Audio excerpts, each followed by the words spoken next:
오늘 말씀은 그 제사장을 세우시는 말씀으로 되어 있습니다.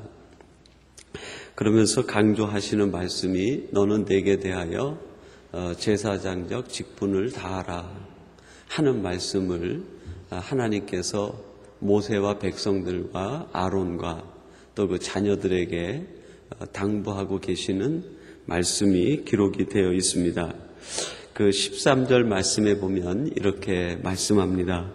아론에게 거룩한 옷을 입히고 그에게 기름을 부어 거룩하게 하여 그로 내게 제사장의 직분을 행하게 하라. 그렇게 말씀합니다. 여러분, 아론이 누굽니까? 애굽에서 태어나서 애굽에서 죽을 수밖에 없었던 인생이 아론 아닙니까?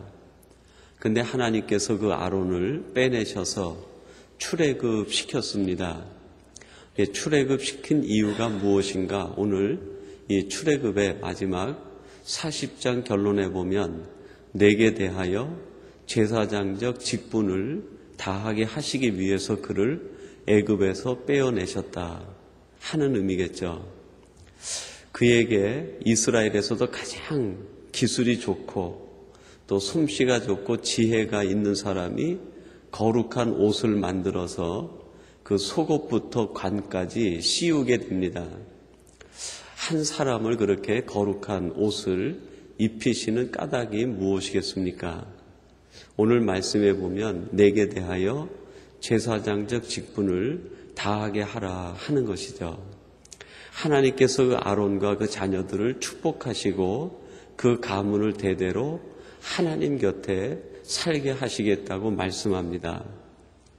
피조물, 죄인된 우리 인생을 하나님이 선택하셔서 늘 하나님 곁에 살도록 축복하시는 까닭이 어디 있습니까? 내게 대하여 제사장적 직분을 다하라 하시는 데 있는 것이죠. 또 우리들이 레위기를 보고 민수기를 보면 이 레위 지파 아론의 가문을 선택하셔서 하나님은 그에게 놀라운 기업을 주셨습니다. 하나님의 성소에서 살고 또 하나님이 주신 그 많은 기업을 누리면서 살게 하셨는데 그 많은 축복과 기업을 주신 까닭이 어디에 있습니까? 아론이 지혜가 있고 아론의 지식이 있고 아론이 그것을 받을 만한 어떤 자격이 있어서가 아니라 하나님께서 한 가지를 필요로 하기 때문에 그를 그렇게 축복하시고 하나님 곁에서 살게 하신 것이죠.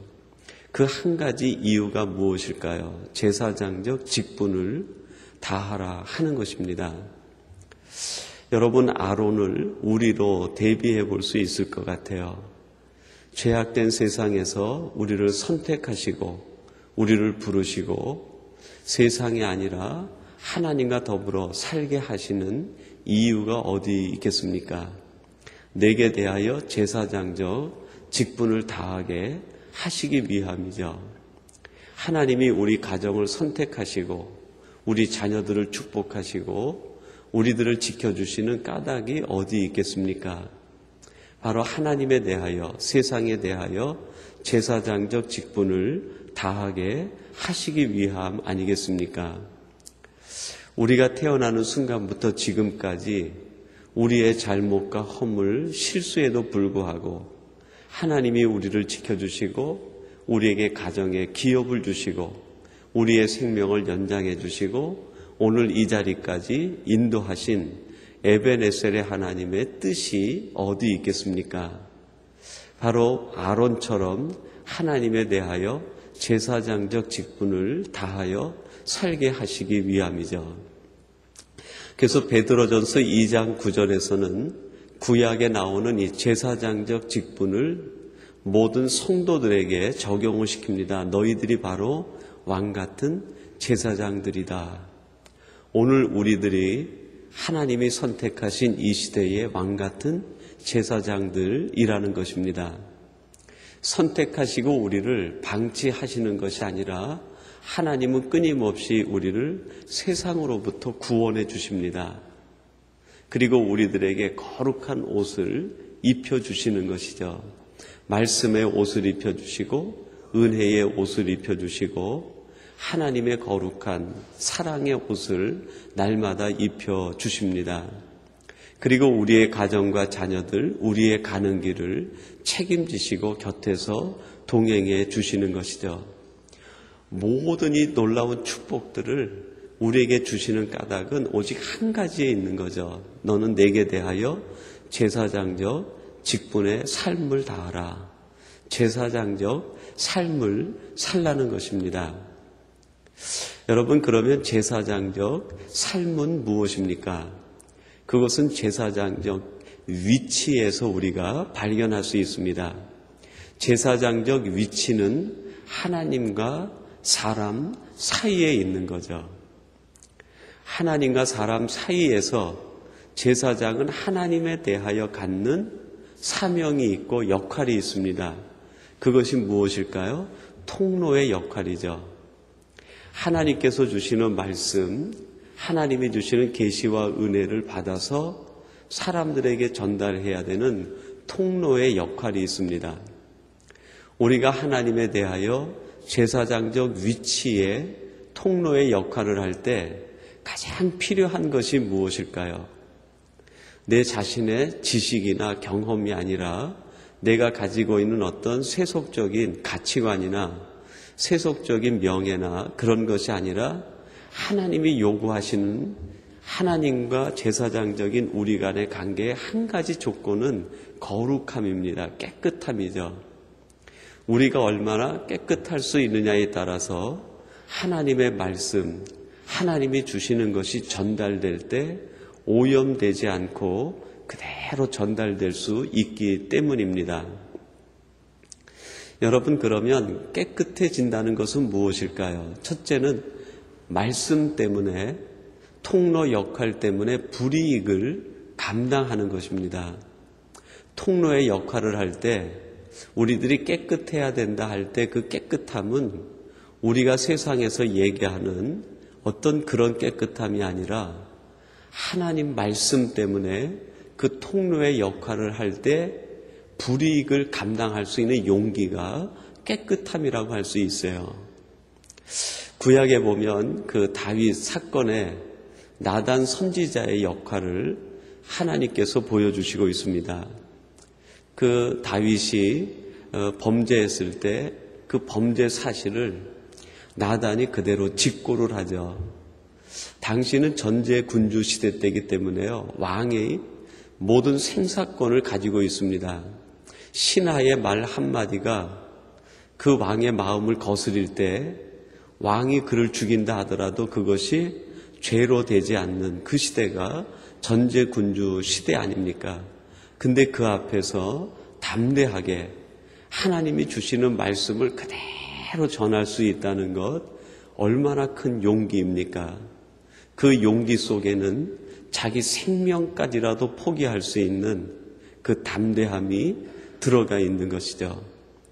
그것이 얼마만큼 용기와 담대함이 있느냐에 따라서 우리는 깨끗한 통로 역할을 할 수 있게 될 것입니다.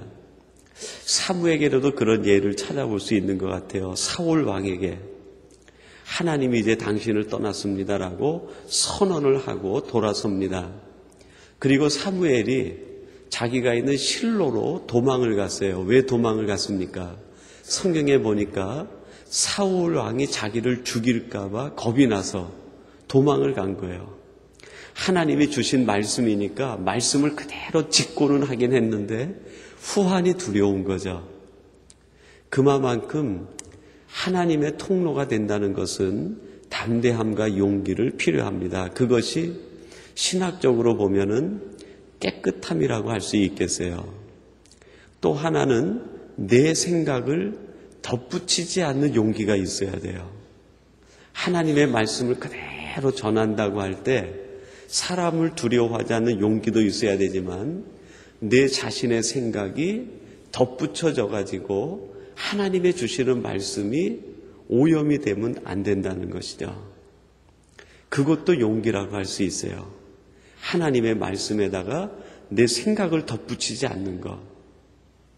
아주 영적인 예민함이 있어서 하나님의 말씀이 말씀되게 하기 위하여 나의 생각이나 나의 가치관이나 나의 편견이나 내가 전하고 싶은 것이나 내가 하고 싶은 것을 두리뭉실 하나님 말씀에다 그냥 듬으로 얹어가지고 내가 하고 싶은 것을 하면서 이것이 하나님의 뜻이야라고 하지 않는 것, 그것이 내 자신에 대해서 용기 있는 행동이라고 할 수 있겠습니다.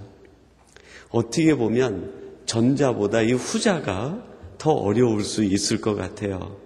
하나님의 말씀을 빙자해서 하나님의 뜻과 계시를 빙자해서 부모의 역할을 슬그머니 자녀들에게 전달한다든지 목사의 뜻을 성도들에게 전달한다든지 내 생각을 사람들에게 유포시키고 내 뜻을 사람들에게 전달한다든지 하는 것. 하나님은 그래서 하나님의 말씀의 1.1핵이라도 가감되기를 원하지 않으신 것이죠. 불이익을 적당히 넘기기 위해서 뺀다든지 내 생각을 더 확실히 고집하기 위해서 더 한다든지 하는 일을 하지 않는 것. 그것이 하나님과 나와의 관계에서 통로의 역할에 아주 중요한 거룩함을 유지하는 일이라고 할 수 있겠습니다. 그리고 두 번째는 이 중보자의 위치는 사람과의 관계에서의 또 중보자의 위치가 있어요. 제사장은 사람들이 이제 허물과 실수와 죄를 범하면 그것을 가지고 하나님 앞에 제사 드리고 그 죄를 속하는 역할을 중간에서 맡아서 하게 됩니다. 이 일을 할 때 제사장적 삶을 사는 것이 중요해요. 그럼 어떻게 살아야 되느냐?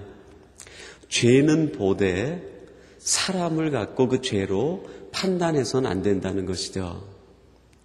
그러니까 제사장은 판단의 주체가 아니라 오직 죄를 하나님 앞에 고할 수 있는 역할만이 있는 거예요. 근데 이 제사장적 위치에 있다 보면 그 죄를 하나님 앞에 고하고 그 일만 해야 되는데 판단하고 정죄하는 일을 하게 됩니다. 왜 이럴까 판단하고 정죄하는 거죠. 여러분, 이런 우와 실수에 빠진 사람들이 누굽니까? 바로 바리새인들과 예수님이 이 땅에 계셨을 때에 유대 종교 지도자들, 율법주의자들이 바로 이 제사장적 위치에 처해 있었지 제사장적 역할은 하지 못했습니다. 그 위치에서 사람들을 보니까 모두가 다 판단하게 되는 거예요. 여러분, 우리들에게 주신 것은 제사장적 삶을 살게 하시는 것이지 제사장적 위치에서 사람들을 판단하고 정죄하는 그 역할을 우리에게 주신 것이 아닙니다. 그래서 시편에 보면 오직 재판장은 하나님뿐이시다, 여호와뿐이라고 말합니다. 우리들에게 그러한 역할을 주신 것이지 그 위치에서 사람들을 판단하고 사람들에 대한 그 모습을 가지고서 정죄하는 것이 우리의 역할이 아니라는 것입니다. 그리고 또 한 가지 아주 중요한 요소가 있는데 제사장이 용서하는 것이 아니라 하나님이 용서한다는 거예요. 제사장적 위치에 있다고 해서 제사장이 죄를 가지고 오는 사람들의 죄를 내가 용서한다가 아니라 그들의 죄를 가지고 하나님 앞에 제사 지내면 하나님이 보시고 그 죄를 용서할 때 그 용서에 대한 선포를 제사장이 할 뿐이죠. 제사장이 용서할 특권이 있는 것이 아니라 하나님이 용서하시고 하나님이 긍휼을 베푸시고 하나님이 인자를 베푸시는 거죠.